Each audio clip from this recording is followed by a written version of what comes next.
DK Metcalf traded to the Pittsburgh Steelers. They just signed him to a 5-year, $150 million contract. Deshaun, let's hear your thoughts. Yeah, I'm not entirely sure why you do that. I mean, to an extent, I do understand it. You're the Steelers, like, and you're kind of stuck in that place of like mediocrity. But I don't understand. I don't think paying a receiver $30 million a year is the way that like you go about it, especially when like you don't have like a quarterback. And if you do have a quarterback, it's either going to be like Russell Wilson or Justin Fields, and like I don't think that's a recipe for success. But I think this is very on brand for like the Steelers. I think this is a move that makes them like slightly above average, and that's kind of like what they've been.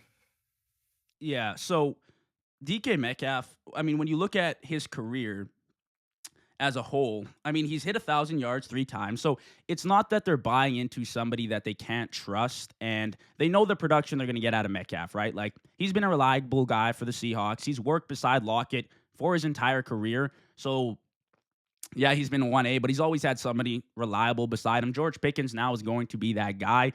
The thing with DK to the Steelers that concerns me, it's like, what does Pittsburgh want out of their team? And adding DK is great. Paying him $30 million is fantastic. You have George Pickens. You have two guys now in the offense that command the ball, right? They're usually unsettled when they're not getting fed the ball, which is obviously fair. You know, you want to get the ball as a player, but my thing is, if you have quarterback troubles, it doesn't matter if you bring in prime Jerry Rice, if you bring in Julio, if you bring in Calvin Johnson, there will always be problems. And you will never advance, especially if you have an aging Russell Wilson who was serviceable last year, but we saw what happened once the playoffs arrived, and Justin Fields, who still needs some time to develop. So, unless they have a plan moving forward to assess and clear up the quarterback situation, I just don't see it happening. And Deshaun, I know you and me have talked off air a lot about Mike Tomlin and his struggles. It's like, well, if you're going to let up 30, 35 points a game when the playoffs come, what does it matter who you have on offense, right? Like, Pittsburgh can't get their stuff nailed down. They haven't had a prime offense since Big Ben, AB, and Le'Veon Bell, which was 8, 10 years ago now. Yeah, I just and it's like when like you think about it, they have like their QB worries, but then they also just have like their offensive play calling issues. And so now you're gonna bring in DK Metcalf, who's like a relatively like one dimensional receiver, and you're gonna have him in a limited offense. I just don't see how that's gonna bring a lot of success.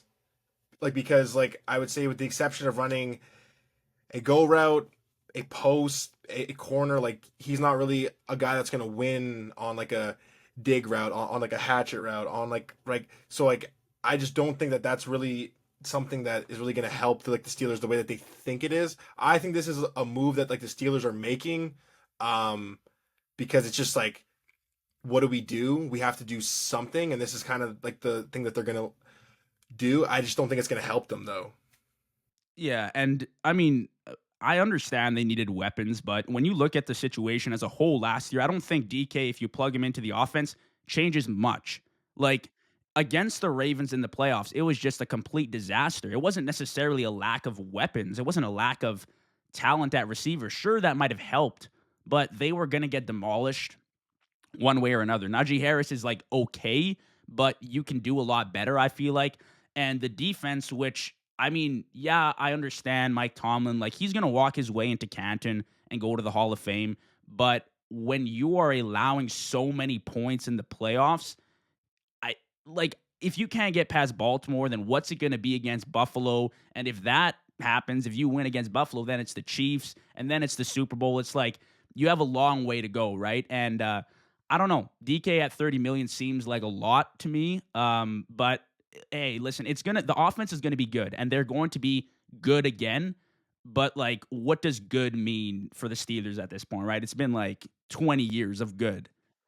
Well, and so like the last thing that like I'll say when it comes to this situation is that I think if the Steelers want to actually improve, they're going to need a year or two where they're not good because they've always been like around like like in like the first round, like they're around like 18 to like 19 for like a pick. So like they're never really getting like a good QB. So it's either like you get a reach in like the first round at quarterback, or you're getting an old veteran in free agency. So like this move is probably going to win them an extra game or two, which in like the long run is not going to help them because they're still going to have the same issues which they have, which is their quarterback play.